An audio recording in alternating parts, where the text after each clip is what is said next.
This is the 2-year Delphi, Indiana murder press conference of Doug Carter speaking about Abby and Libby that was murdered on the Monon Trail by my father, Dennis Ross Harmon, Georgetown, Indiana, died May 13th, 2021. I turned him in February the 3rd, 2021 after being homeless for 13 years and on heroin for 6. Got clean and sober 2020. I've messed up 3 times since then, twice since I found out in February, once in the very beginning of getting out of rehab at Praxis Landmark Recovery in Louisville, Kentucky.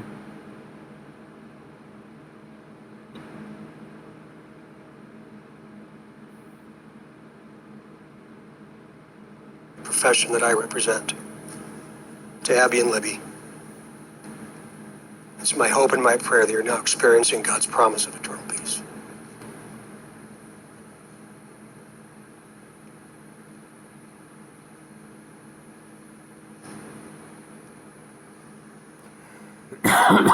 At this time, I would like to invite Greg Massa, Assistant Special Agent in charge for the FBI, to the podium.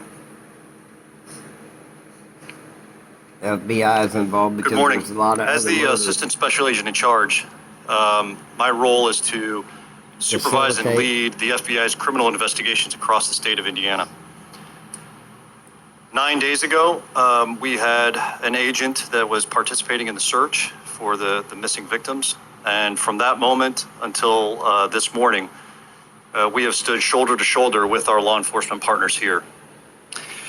The FBI plays an important support role in this investigation, this joint investigation.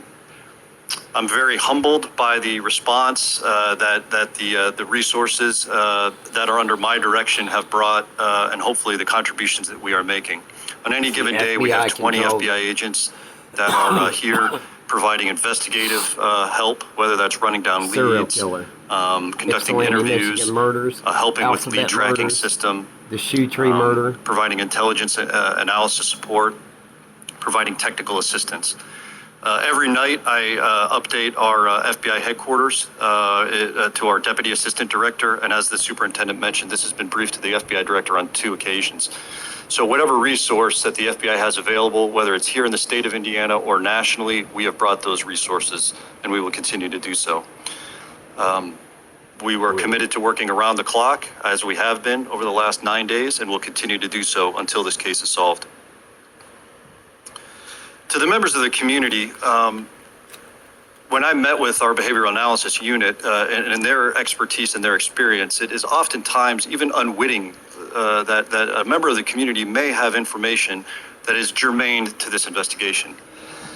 And I'd like the community to go back 9 days and go back to the afternoon of February 13th, Monday, February 13th, and just think if you had an interaction with an individual who inexplicably canceled an appointment that you had together, or an individual called into work sick and canceled an important appointment or a social engagement, and at the time gave what would have been a plausible explanation. My cell phone broke, or I had a flat tire on my car. But in retrospect, that excuse no longer holds water. Yeah. That may be important. Likely so are behavioral indicators that this individual may have exhibited since the afternoon of May 13th. Did this individual travel unexpectedly? Did they change their appearance? Did they shave their beard, cut their hair, change the color of their hair? The superintendent mentioned the clothes that this individual was wearing in the photo. Did they change the way they dress? Wearing the same clothes in another photo of Did their behavior change? Did their sleep pattern is different now? Did they start abusing drugs or alcohol, whereas they would not have? Have they been anxious, nervous, irritable? Have they followed this case and what the media is putting out with a sense that is not normal? Have they had ongoing discussions regarding their whereabouts on that afternoon or thereafter?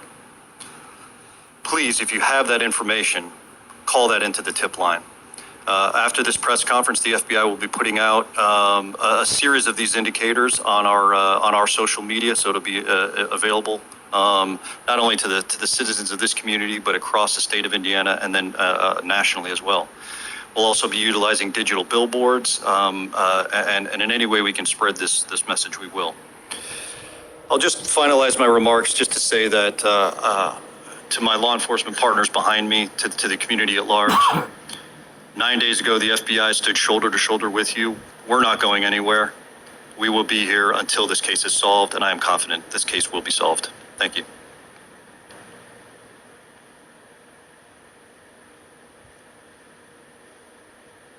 At this time, I would like to invite Captain Dave Burston, Chief Public Information Officer for the Indiana State Police, to the podium.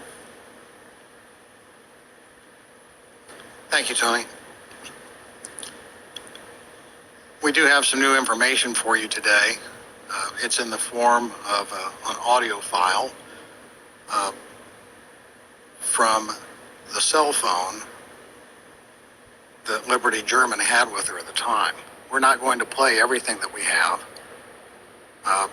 but Liberty had the presence of mind to turn on her video camera.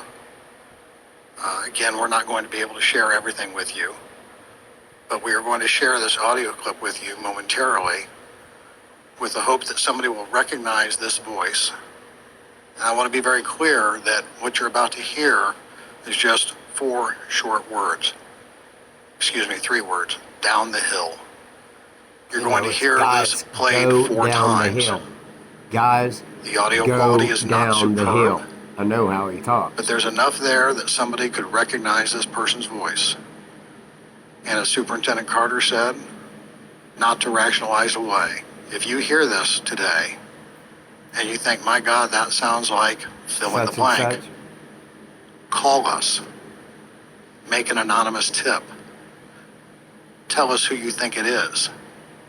Let us investigate it. If it's not the right person, they'll just be out a little bit of time and they'll be cleared and they can go on and they'll never know that you called. But you may tell us who the right person was. And you could be the person that helps us to solve this horrible crime.